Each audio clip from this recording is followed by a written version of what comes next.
Merci Camille et Yves, merci à tous vos invités. Effectivement, il y a des jeunesses et il y a des nouvelles manières de s'engager, car oui, liker, c'est déjà s'engager. Reste à savoir si ça suffit et comment cultiver ces nouvelles voies de l'engagement pour qu'elles soient les plus efficaces possibles. Pour y répondre, voici deux militantes aussi chevronnées que modernes. La militante féministe et autrice de Changer le monde, manuel d'activisme pour reprendre le pouvoir, ainsi que de son dernier ouvrage, Militer à tout prix, pourquoi nos collectifs nous font mal et comment les soigner, l'ex-directrice de Change.org, Sarah Durieux, et la réalisatrice et fondatrice du mouvement Les Guerrières de la Paix, qui réunit des femmes de toutes origines engagées pour la paix, la justice et l'égalité, association qui vient d'être nommée au prix Nobel de la paix 2025, ce qui est quand même assez classe. Voici Sarah Assouline.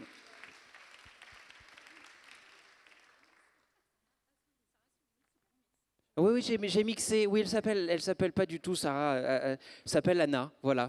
Pardonnez-moi, c'est l'émotion. Installez-vous comme vous voulez. Je suis moi déjà intégralement perdu. Vous êtes bien Sarah Durieux ? D'accord, ok, donc jusqu'ici ça va. Merci à toutes les deux d'être avec nous.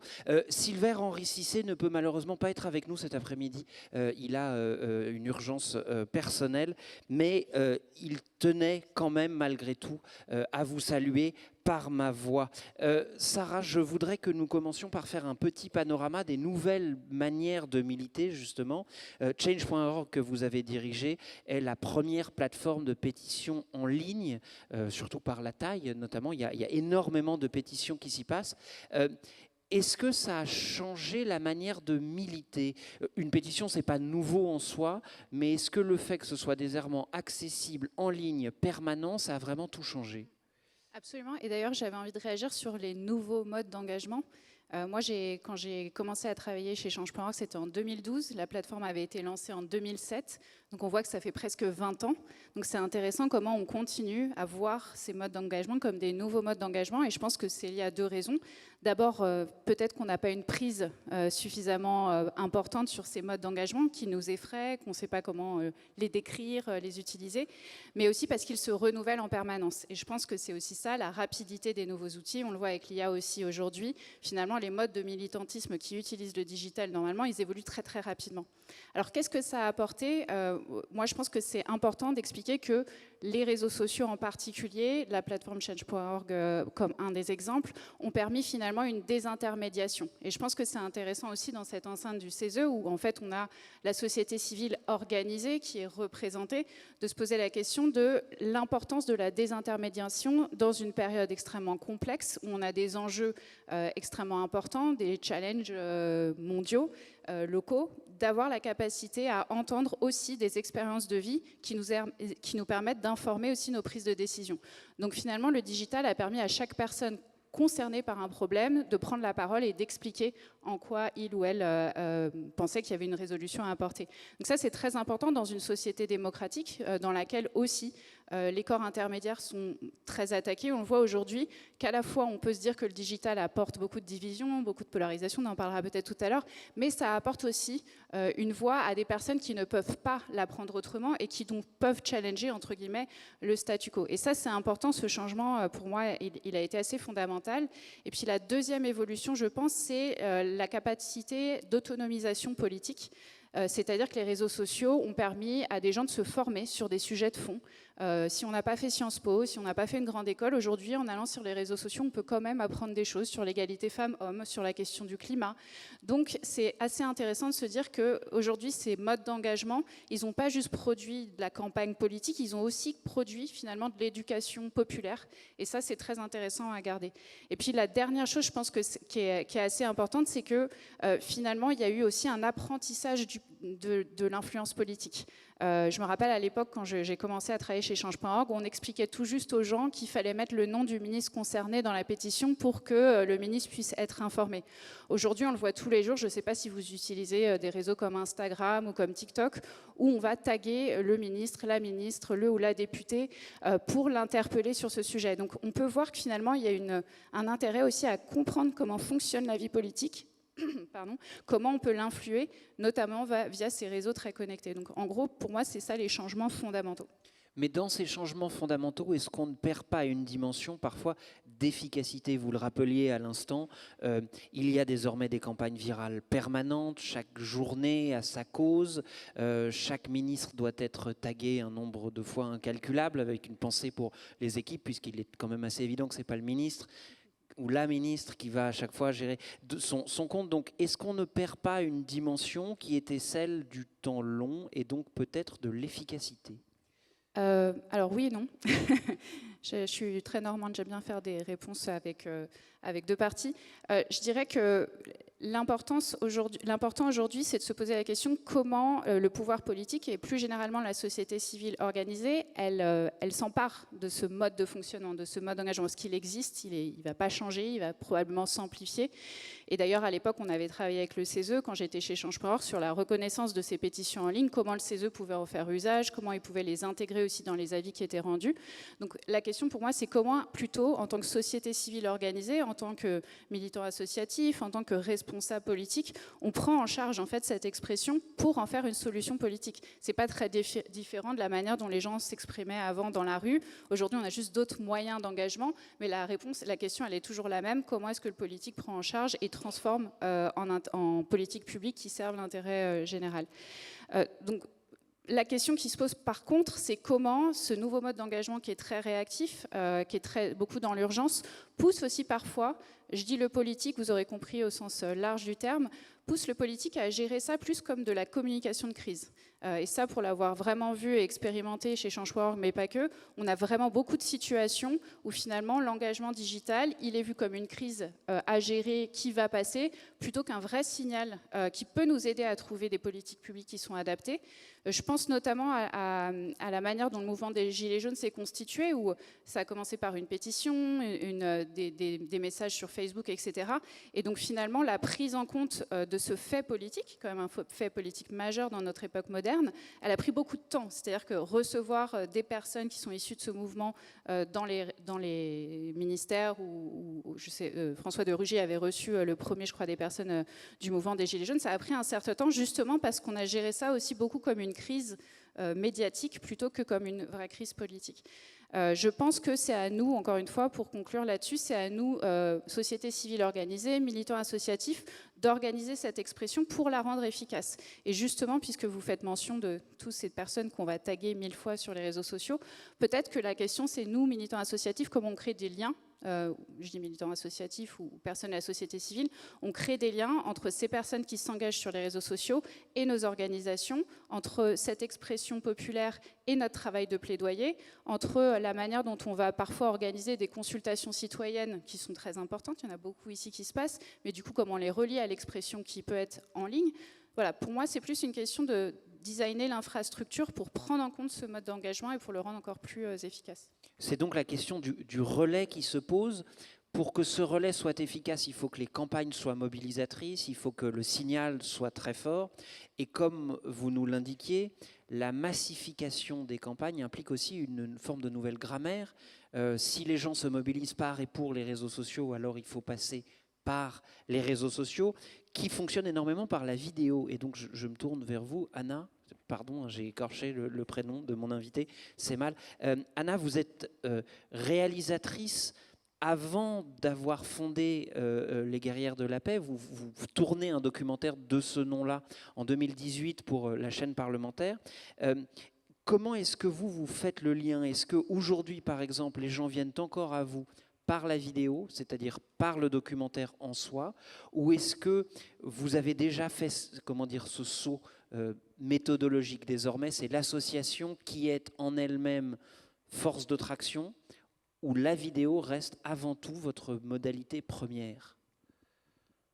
Alors, moi, c'est pas quelque chose que j'ai conceptualisé comme un moyen de mobilisation. C'est des choses qui se sont faites de manière très organique et très spontanée. Il se trouve qu'effectivement, j'ai une formation de journaliste, réalisatrice de documentaires, que très rapidement, parce que je suis engagée depuis toujours, et particulièrement sur ces questions que sont la lutte contre le racisme, l'antisémitisme, l'islamophobie, la relation entre juifs et musulmans et la question israélo-palestinienne qui a toujours tenu une place très forte dans mon engagement, très rapidement, effectivement, ce travail de réalisatrice et cette volonté de donner à voir du monde, de témoigner du monde, s'est traduite par une volonté aussi de mettre en lumière des réalités, des histoires, des trajectoires, des narratifs qu'on n'entend pas ou trop peu.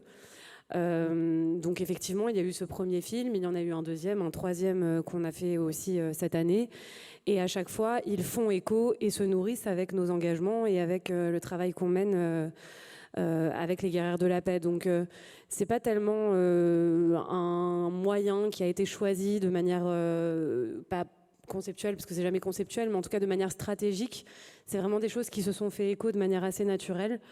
Et par ailleurs, effectivement, à l'ère des réseaux sociaux, vous en avez parlé, de l'immédiateté, de la nécessité aussi de donner à voir parfois de réalités un peu plus complexes, d'avoir le temps de s'attacher à des histoires, à des individus, à une époque où on déshumanise beaucoup l'autre, où on essentialise aussi beaucoup l'autre, cette nécessité aussi de replacer de l'individuel, de l'humain au cœur de nos débats politiques est assez importante pour nous. C'est donc faire de l'échelle individuelle le levier de l'engagement, ne pas nécessairement arriver par une cause, mais vous le rappeliez à l'instant, vous avez employé le terme d'immédiateté. Toutes ces campagnes, toutes ces sollicitations, tous ces mouvements se développent à un tempo extrêmement rapide, qui n'est pas toujours en adéquation avec le long travail d'appréhender la complexité, d'essayer de changer le réel, de trouver les bons interlocuteurs. Du coup, à toutes les deux, comment est-ce que vous conjuguez la culture web de l'instantané et le temps long du changement politique, c'est-à-dire au sein de vos organisations ou alors avec vos partenaires? Je n'ose imaginer que quelqu'un vient aux Guerrières de la Paix en se disant « bon, le conflit israélo-palestinien, je m'y mets dans l'après-midi, c'est fait ». Enfin, ici, il y en a un qui est peut-être président des États-Unis, mais hélas, je ne suis pas sûr qu'il nous regarde aujourd'hui.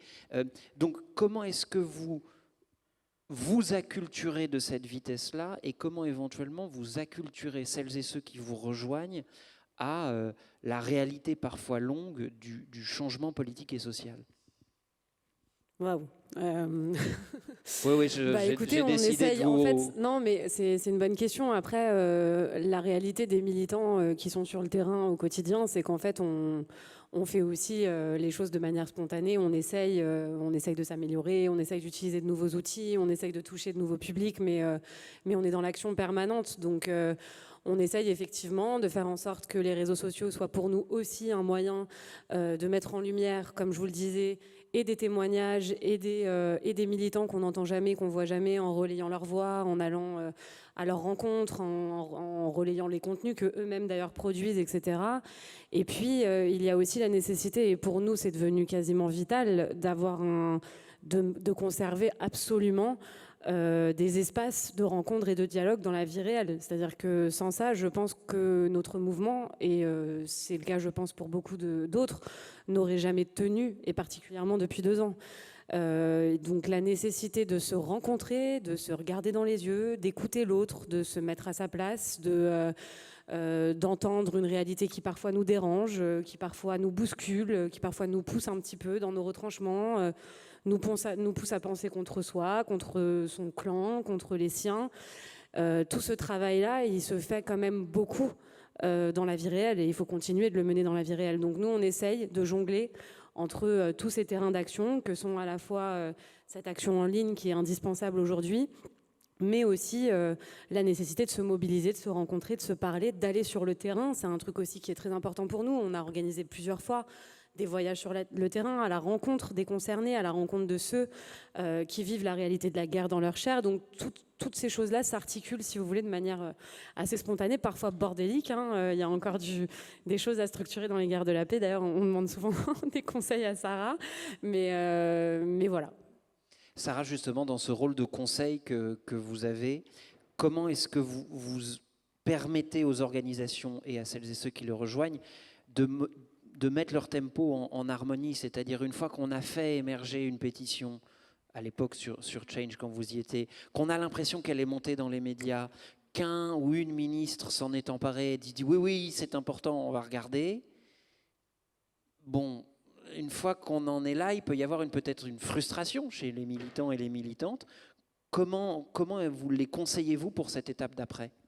Alors d'abord, la réflexion, elle se fait avant de lancer cette campagne. Alors, ce n'est pas toujours le cas, hein. Moi, je conseille à beaucoup des gens qui avaient déjà lancé leur pétition, mais en tout cas, la bonne approche, c'est plutôt de se dire, de replacer, que ce soit le digital, que ce soit le documentaire, que ce soit la pétition, comme un outil au service d'un projet politique.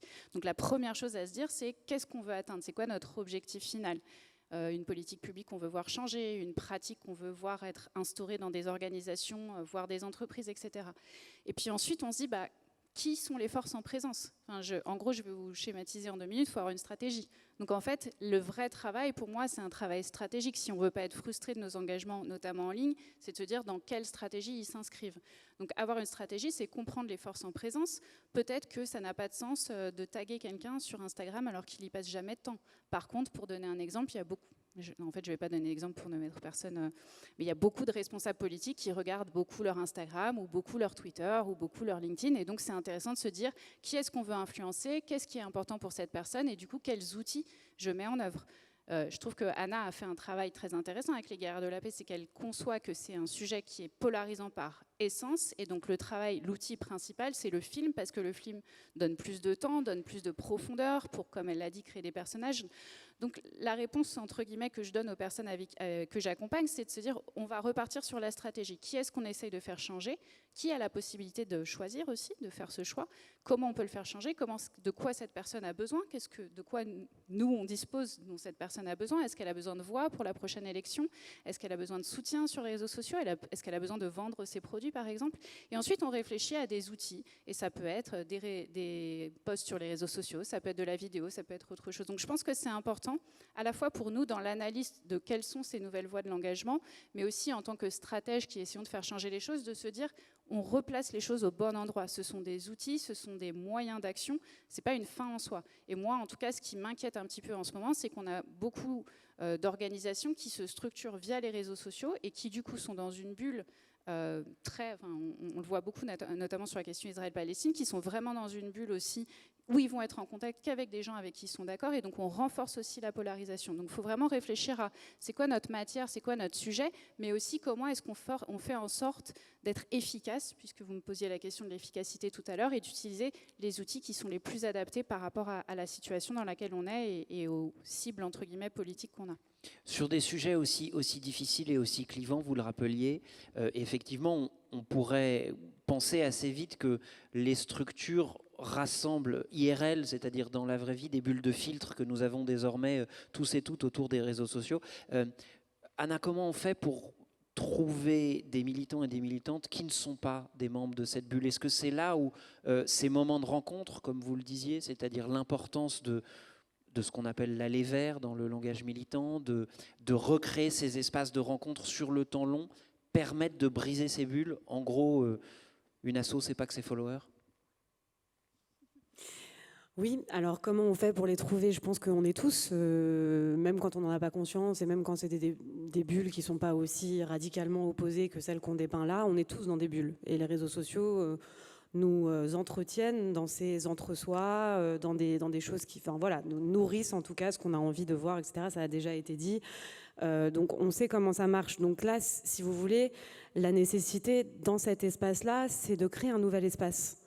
C'est de faire en sorte qu'il existe un autre endroit où tous ceux qui se sentent orphelins finalement d'un lieu où ils seraient pleinement reconnus et dans leur identité, et dans leur souffrance, et dans leur histoire, et dans leur mémoire, et dans les discriminations dont ils font l'objet, avoir la possibilité d'avoir un espace commun qui reconnaît les particularités de chacun, qui reconnaît les oppressions subies par chacun sans les mettre en concurrence, sans les mettre en opposition, sans nous faire croire que finalement faire de la place à l'autre, faire de la place à sa propre souffrance, c'est une manière de s'enlever quelque chose à soi. Si on arrive à faire émerger cet espace-là, et c'est ce qu'on essaye de défendre avec les guerrières de la paix, on se rend compte qu'en fait, il y a des tas de gens qui se retrouvent pris au piège dans toutes ces bulles dont on vient de parler, mais qui finalement ne sont pas très épanouis, ni politiquement, ni de manière intime, parce que on n'est jamais vraiment épanoui quand on est dans le rejet de l'autre, quand on est dans l'entre-soi, quand on est dans une forme de défiance de tout ce qui,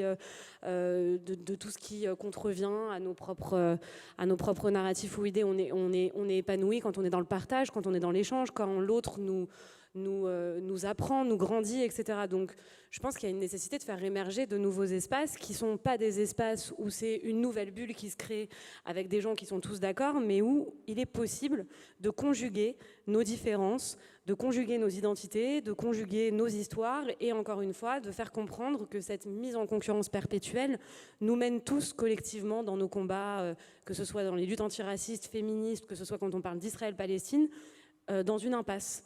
Et que donc il y a une nécessité aujourd'hui de dessiner un horizon collectif qui reconnaît chacun. Et c'est ça qu'on essaye de faire et c'est comme ça qu'on essaye de sortir de ces bulles. Orchestré à partir de ce que nous rappelait M. Padis et évoqué par Pierre Rosanvallon, c'est-à-dire les épreuves de la vie, repartir peut-être des identités personnelles qui vont mieux s'agréger. La difficulté, vous nous le rappeliez, c'est que si les réseaux sociaux sont désormais un outil incontournable, c'est qu'ils sont quand même créés et pensés pour favoriser le dissensus et la radicalité. Ce que nous appelons aujourd'hui l'engagement, c'est-à-dire la capacité de mettre en mouvement une société, existe aussi chez ces sociétés. Ce qu'elles appellent l'engagement, c'est la capacité à maintenir quelqu'un le plus longtemps possible sur ce feed, de manière à monétiser ce temps de cerveau disponible. Alors, comment on engage et on emploie ces outils sans favoriser cette radicalité-là, Sarah? C'est-à-dire que où est-ce qu'on se place la limite entre je me sers des outils de massification et je ne sers pas leur lutte permanente pour l'attention par la radicalité? Alors je pense qu'en particulier en ce moment, je parlais de stratégie tout à l'heure, il y a la stratégie politique pour atteindre un objectif politique, puis il y a la stratégie de développement d'un mouvement ou d'une association ou d'un groupe. Et je pense qu'il est extrêmement nécessaire, en particulier à cette époque, et du fait de ce que vous décrivez, de ces algorithmes qui nous poussent dans la polarisation, de se dire que finalement les réseaux sociaux et plus largement les espaces digitaux sont des espaces pour moi de recrutement. C'est-à-dire qu'on peut aller chercher les personnes, mais on doit tout de suite se poser la question de comment est-ce qu'on en sort et comment est-ce qu'on propose d'autres moments d'échange. Je prends un exemple très intéressant. On peut avoir des campagnes de mobilisation. Vous allez signer une pétition, par exemple, vous allez laisser votre nom sur un site parce que vous êtes d'accord avec quelque chose. Est-ce qu'on est capable, en tant que société civile, d'organiser ensuite une rencontre des personnes qui ont décidé de participer ? Il y a un mouvement qui s'appelle Victoire populaire, qui est assez intéressant, qui est un mouvement qui a émergé un peu dans la lignée de la campagne présidentielle 2022, qui en fait travaille spécifiquement avec cette approche-là. C'est-à-dire qu'il y a vraiment une approche réseaux sociaux de mobilisation, de recrutement, mais les personnes, une fois qu'elles ont décidé d'adhérer ou de rejoindre, d'ailleurs il n'y a pas d'adhésion, mais de rejoindre ce mouvement, elles peuvent rejoindre un groupe local, elles peuvent rencontrer des personnes autour d'elles, elles peuvent même être dans un groupe WhatsApp, par exemple, avec des personnes qui sont dans la même région pour se voir, etc. Donc pour moi, pour lutter contre ça, il faut créer des passerelles via des outils digitaux parfois, vers la rencontre en vrai. Et puis aussi, il y a encore je pense qu'il y a peut-être nécessité d'avoir une forme de migration du réseau social de l'interaction au réseau social de la discussion. Donc, par exemple, des espaces comme WhatsApp, Telegram, ils sont tous détenus par des personnes qui n'ont pas trop nos intérêts communs à cœur, mais bon, je le dis quand même. Telegram, WhatsApp, Signal, etc., qui sont plus des espaces d'échange et d'interaction où il n'y a pas d'algorithme qui nous fait voir ou ne pas voir certaines choses. Donc, je vais vous donner un exemple concret. J'ai travaillé avec des personnes qui étaient sur la campagne électorale au Brésil, la dernière campagne qui a eu lieu, où il y avait vraiment toute une stratégie de recrutement de personnes sur les réseaux sociaux pour leur permettre de venir dans des groupes WhatsApp dans lesquels ils pouvaient échanger avec des personnes qui n'étaient pas forcément du même avis, mais qui voulaient discuter d'une question, etc. Donc ça, c'est assez intéressant de se dire comment est-ce qu'on passe du réseau social, un peu comme vous le disiez, où on poste et où on donne des avis, à un réseau social de la conversation. Et puis avoir un point d'entrée vers la rencontre en direct. Et la dernière chose, encore une fois, je pense qu'on a la possibilité aussi d'utiliser ces outils avec une troisième voie, comme tu le disais, Anna. Et je serais assez intéressée, je n'ai pas fait de recherche sur le sujet, que des chercheurs imaginent qu'est-ce que serait une interaction sur les réseaux sociaux qui pourrait contrer cet algorithme. Moi, je vois quand même de plus en plus de personnes qui vont soutenir des contenus qui ne sont pas à vocation polarisante. Donc, est-ce qu'on peut arriver à faire monter ces contenus avec certaines stratégies ? Exemple tout bête, on aime tous voir des chatons mignons. Est-ce qu'on ne peut pas avoir des contenus politiques qui amènent la même expérience que le chaton mignon, plutôt que quelque chose qui nous donne envie de tuer notre voisin ou de détester la personne qui n'est pas d'accord avec nous? Donc on a aussi une responsabilité, nous, dans les contenus concrets. Et je pense qu'aujourd'hui, encore une fois, moi j'ai toujours tenu ce propos à l'époque où j'étais chez Change.org et je continue à le tenir. Bien sûr, il y a les réseaux qui accélèrent, mais il y a une parole politique qui crée aussi ces situations-là. Donc on ne peut pas décorréler les comportements des individus en ligne de la réalité du discours politique aujourd'hui, qui est extrêmement clivant, qui est extrêmement polarisant, qui cherche à trouver des personnes à exclure plutôt que des personnes à inclure. Donc on a aussi une responsabilité en tant qu'acteur politique associatif de la société civile de ne pas alimenter en fait cet essor de la dissension sur les réseaux sociaux. Vous rappeliez l'importance d'avoir une conversation, à un moment, d'avoir une zone d'échange. Il y a eu une grande campagne en France lancée par un groupe média qui avait justement pour but de faciliter ces zones de rencontre, et nous en parlerons dans quelques instants. On a exploré un peu les canaux, les modes d'organisation, la manière dont on pouvait faire orchestrer tous ces tempos. Reste qu'à un moment, s'engager, c'est une question personnelle. On la vit dans sa chair, on le vit dans sa vie personnelle, dans sa vie sociale, affective. Et c'est pas toujours facile. L'engagement a un poids, il a un coût. Il a un coût mental et personnel, je viens de le rappeler. On attend énormément des engagés aujourd'hui, on attend énormément des profs aujourd'hui, une grande partie de la droite attend énormément l'armée aujourd'hui. Enfin, on attend énormément de beaucoup de gens dont la vocation est justement, semble être l'engagement. Est-ce qu'il faut souffrir pour militer? Ou est-ce que militer, c'est souffrir? C'est une discussion qu'on a eue avec Anna, donc on n'a pas la même perspective sur les choses, donc je réponds, puis après tu répondras. Je pense qu'il y a une culture qui nous dit que bien militer, c'est souffrir. Alors, est-ce qu'il faut souffrir pour militer? Je ne sais pas. Moi, je pense que encore une fois, je me place toujours dans une posture de responsabilité en tant que militante associative qui a la chance de pouvoir travailler avec plein d'autres groupes. On a une nécessité de réinventer une culture militante, pour moi, qui n'est plus une culture du sacrifice, qui n'est plus une culture de la violence, qui n'est plus une culture de l'épuisement. Pour deux raisons. Une raison purement éthique, c'est-à-dire quel monde on a envie de créer. Si vraiment on veut recréer, moi je me place plutôt dans une posture progressiste, c'est-à-dire qu'on veut créer un monde dans lequel chacun vit bien, chacun peut répondre à ses besoins, où on est en paix. On a besoin aussi de repenser nos modes d'action. Et donc on ne peut pas critiquer par exemple un modèle économique néolibéral qui nous épuise sans critiquer un modèle de militantisme qui nous épuise aussi. Donc moi c'est ma perspective, c'est de repenser ça. Et la solution à ça, c'est d'abord de se dire qu'est-ce que le militantisme peut nous apporter plutôt que ce que nous on peut appeler au militantisme. Donc de sortir finalement d'une approche productiviste du militantisme pour aller vers une approche qui permet aux gens de développer leur autonomie politique, etc. Donc ça c'est la partie éthique. Et puis la deuxième raison pour laquelle il faut réinventer un nouveau militantisme, c'est une question stratégique. C'est-à-dire qu'aujourd'hui, les forces progressistes ou démocrates, si on veut encore élargir le cercle, ont une vraie nécessité d'aller chercher des personnes au-delà des convaincus. La réalité, c'est qu'aujourd'hui, des politiques publiques, on le voit aux États-Unis ou dans d'autres pays, des politiques publiques qui vont blesser les gens, tuer les gens, peuvent être votées, peuvent être mises en place, et donc on a une nécessité aussi de créer un mouvement beaucoup plus large, beaucoup plus inclusif pour faire face à ces attaques. Et donc un militantisme qui cherche à finalement à resserrer, à exclure, à épuiser, c'est un militantisme qui va se vider de ses forces politiques et de ses forces militantes. Donc pour des raisons stratégiques, on a besoin de garder des personnes dans nos espaces militants pour qu'elles s'émancipent, mais aussi pour que nos espaces ne se rétrécissent pas.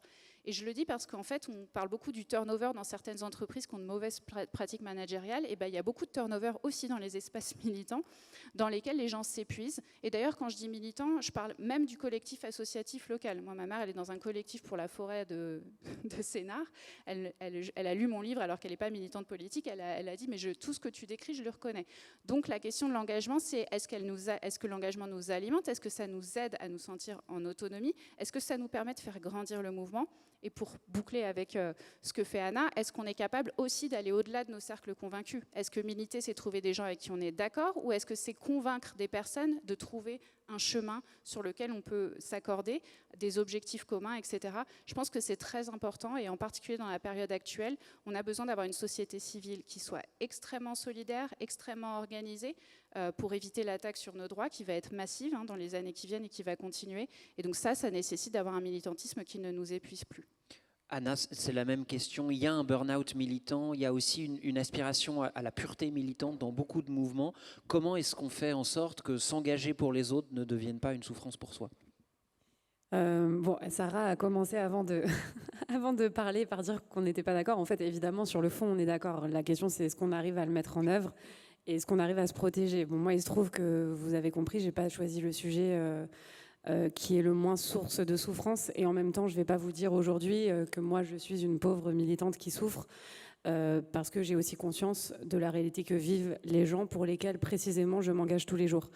Donc en effet, évidemment que ce que dit Sarah, c'est ce vers quoi on devrait tous tendre collectivement, et on devrait au moins, en tout cas dans nos cercles, prendre un peu plus soin les uns des autres et faire preuve de moins de violence, effectivement, faire attention, et particulièrement dans le contexte dont vient de parler Sarah, c'est-à-dire à l'heure où on est quand même avec une extrême droite et des fascismes qui montent et qui sont aux portes du pouvoir dans notre pays, on a quand même besoin de faire un petit peu attention à nous. Et donc bien sûr que je suis d'accord. Après, en effet, je suis en plein dedans, donc c'est un peu compliqué de prendre du recul quand je vous réponds, mais quand on milite avec ses tripes sur des sujets qui sont à ce point à la fois reliés à tout ce qui nous anime et à notre existence, on a la possibilité de se mettre à distance et de se protéger et assez ténue.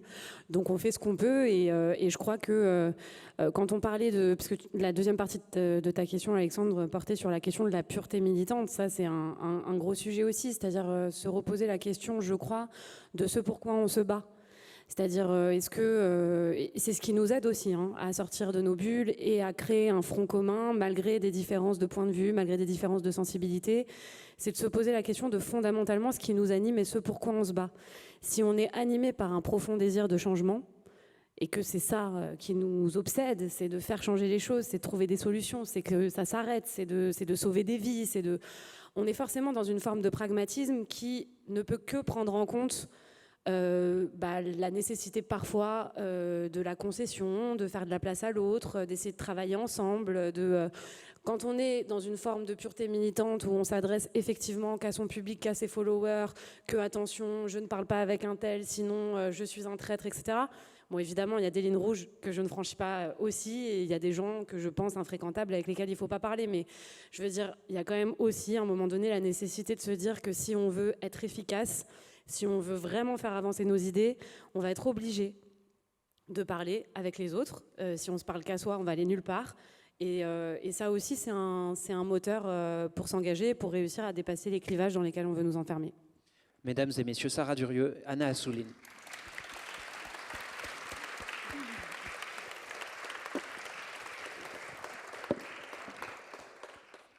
Ces technologies qui sont les nouvelles voies de l'engagement ne sont donc pas neutres. Or, nous allons vivre, et nous vivons déjà d'ailleurs, une évolution technique majeure qui est l'ère de l'intelligence artificielle. Comment pouvons-nous encore faire société à l'heure de l'artificiel?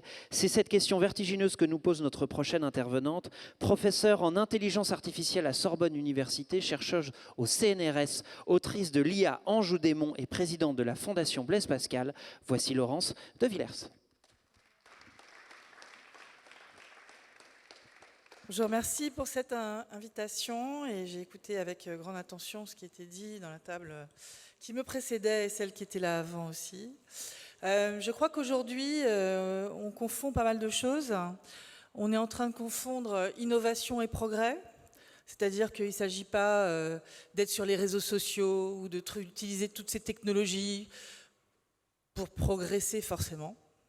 On a vu dans les questions précédentes qu'il y avait effectivement beaucoup de côtés négatifs également à l'utilisation des réseaux. Et moi, j'irai encore plus loin, je pense qu'on n'est pas prêt.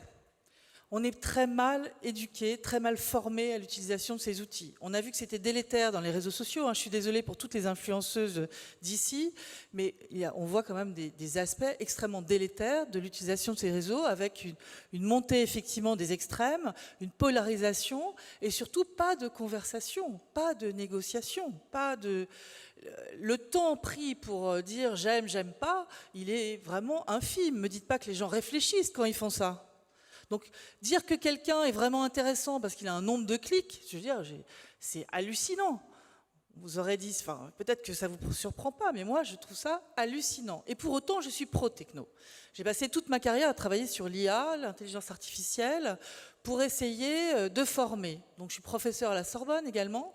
Et je pense que pour être citoyen demain, éclairé, il va falloir qu'on maîtrise mieux ces outils. Quand je vois le plan Osons l'IA, où on dit les économistes maintenant sont les first à la manette, je pense qu'on se trompe. Les talents de demain sont les jeunes qui sont à l'école en ce moment. Or, c'est le parent pauvre, l'éducation. Aucun politique ne met de billes suffisamment fortes pour que demain, on puisse avoir des talents. Or, tous ces systèmes, ils sont faits où? Ils sont faits aux États-Unis majoritairement. Donc, nous ne sommes pas du tout souverains sur ces différentes technologies. Donc qu'on arrête de parler de souveraineté partout. De la même façon, il faut déconstruire des idées complètement fausses. Alors vous avez eu raison tout à l'heure en disant que c'est tout sauf neutre ces objets. Llama 3, OpenAI, ce sont des objets qui ont 95% d'anglais à l'intérieur. Ce n'est pas une vision politique qui est la nôtre, ni européenne. Donc si on propulse ces outils sans former, sans se rendre compte des risques de société, nous sommes en train de standardiser un monde pour lequel nous ne serons pas souverains. Donc j'ai l'impression qu'on marche un peu sur l'idée qu'on va devenir comme ça plus influent, etc. Nous ne sommes pas du tout dans cette influence si on ne comprend pas qu'il faut poser cette question d'une façon systémique. C'est-à-dire, qui tient les réseaux, qui tient telle chose, comment on va gérer, comment on crée des souveraineté augmentée. Je n'ai pas dit qu'il ne faut pas travailler avec les GAFAM, il ne faut pas travailler avec des grands groupes, mais il faut être conscient de ce qu'on est en train de faire. Et donc, ce que je vois surtout, ce sont des utilisateurs. Et excusez-moi, les réseaux sociaux, les agents IA autonomes, l'intelligence artificielle, c'est tout sauf neutre. Ça manipule à l'intérieur, il y a des biais, il y en aura toujours. Ça représente en fait les données qui sont à l'intérieur. Et du coup, ça n'a absolument rien ni d'intelligent, c'est des algorithmes qui sont utilisés avec des tas de manipulations dedans pour s'aligner finalement à nous. C'est une fausse intelligence, c'est une production qui n'est absolument pas une production avec une intention, une conscience, etc. Il y a un côté aléatoire dans tout ça. Et si on n'est pas capable d'apprendre ça aux enfants à l'école, d'en faire des vrais citoyens, de comprendre que aujourd'hui, il ne s'agit pas de faire sa rédac avec ChatGPT ou d'utiliser à chaque fois ce truc pour demander 4 plus 4. Vous avez une calculatrice, c'est quand même utile. Arrêtons. Par rapport à Google, ça dépense 10 fois plus. D'accord ? Et souvent, ces objets, ils utilisent aussi Google. Donc, ce sont des larges langages modèles, des IA génératives, plus Google pour vérifier qu'on ne dit pas de bêtises. Donc, on a 10 plus, d'accord, comme consommation d'énergie. Quand on vous dit on est green, mais qu'est-ce qu'on est green? De rien. 65, j'ai entendu l'énergie tout à l'heure. L'énergie, il ne faut pas confondre, ce n'est pas que l'électricité.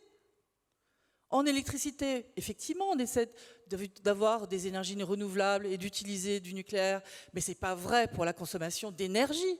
On en est à 65% d'énergie fossile, 35% d'énergie qui se dit propre. Donc c'est pas n'importe quoi. Quand ils sont en train de discuter au Parlement en ce moment sur le fait qu'il faut continuer ou pas le nucléaire, on s'est déjà loupé là, il y a 10 ans en disant il faut arrêter tout ça. Qu'est-ce qui va se passer? On a besoin d'avoir demain des anticipations fortes, long terme. Et c'est tout ce qui n'est pas. Dans le monde politique, c'est du court terme. On a besoin de comprendre que pour l'énergie, l'éducation, l'intelligence artificielle et d'autres champs sûrement, nous avons besoin d'avoir cette réflexion sur le long terme si on veut devenir des acteurs réels de cette société. Et donc, moi j'ai demandé à l'école, j'essaie de parler à l'éducation en ce moment, qui n'a aucun moyen, vous ne l'entendez pas dans les réseaux partout là. Quel est l'argent qu'on a mis? Quels sont les millions qu'on a mis sur l'éducation? Ça fait rire. Et c'est là qu'il faut s'engager. puisqu'on est venu me demander de parler d'engagement, c'est ça l'engagement qu'il faut avoir. On a besoin de transmettre, c'est intergénérationnel. Tout le monde doit être pris dans cette idée que les enfants d'aujourd'hui qui naissent, digital native, et même la Gen Z, et même tous les gens qui n'ont pas d'expertise dans ces domaines tech, on doit les aider à mieux comprendre. C'est ça mon engagement en tout cas. C'est de dire, je ne suis pas la seule à comprendre ce qui se passe, j'ai envie de vous dire comment ça marche. Alors, ne vous méprenez pas. Il y a un certain nombre de gens qui pensent savoir, et je suis désolée, ils ne savent pas fondamentalement, et ils n'ont pas cette réflexion systémique pour comprendre que l'énergie, ce n'est pas gratuit. Je dis donc à l'école, vous avez appris à nos enfants à faire attention à l'eau. Vous avez appris à nos enfants à faire attention à tous ces objets qui sont en veille et de ce gâchis d'énergie. Vous avez appris à nos enfants à faire attention à la propreté. Apprenons-leur que lorsqu'on ouvre un robinet, il y a des mots qui peuvent sortir, c'est ChatGPT. Que chaque requête qui est faite, en moyenne, c'est 2,9 watts par heure. Que chaque requête, c'est 500 millilitres d'eau. Qu'il y a des métaux rares qui sont utilisés, qui sont difficiles à aller chercher, et qui ont un coût social également. C'est important qu'on maîtrise mieux, c'est important qu'on devienne tous engagés, citoyens, et que nos enfants le soient aussi. Donc si j'avais un message à dire, je pense que si on leur en parle, ce seront les premiers à y aller. Et je ne fais pas juste que de parler, puisque je suis présidente d'une fondation Blaise Pascal, dans laquelle on a fait, pendant 2 ans, 10 capsules pour les enfants en primaire. Parce que nous, on pense qu'il faut aller très jeune. À partir du moment où ils commencent à raisonner sur la société, il faut leur donner des billes sur l'éthique de l'IA. Il faut leur dire qu'est-ce que c'est que la prise de l'attention, qu'est-ce que c'est que free to play, les trucs gratuits, et pay to win, 40 € en moyenne pour des jeunes de 15-16 ans. Ça, c'est un rapport de l'Europe, d'accord ? Par mois. Donc il faut comprendre cela. Si on n'a pas tout cet environnement pour comprendre à quel point on n'est pas souverain, à quel point on se fait enfumer par des discours de marketing, de lobbyistes, et qu'autour du gouvernement, il y a beaucoup de lobbyistes, et il n'y a pas assez ce raisonnement plus commun, et que les réseaux sociaux, ce n'est pas la bonne idée aujourd'hui. Les réseaux sociaux, on n'a pas vu que ça marchait bien. Alors je regrette, mais en ce moment, on a intérêt à construire des communs ensemble, avec nos cerveaux d'humains. On ne va pas écouter non plus les dires de c'est la fin du cerveau humain, la machine est beaucoup plus forte, l'IA est supérieure à l'humain. C'est faux.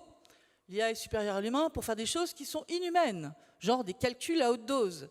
Mais sinon, nous avons une capacité d'adaptation, nous avons un sens moral, nous avons envie de faire ensemble, et ça, les machines, elles n'en ont absolument pas. Ni émotion, ni conscience, ni intention. C'est nous qui leur donnons. Donc soyons engagés, ensemble, pour aller vers un monde où on va pousser les jeunes à être demain des citoyens éclairés, capables de traiter tous ces problèmes qu'on voit arriver, d'écologie, de guerre, de disruption un peu partout. Merci.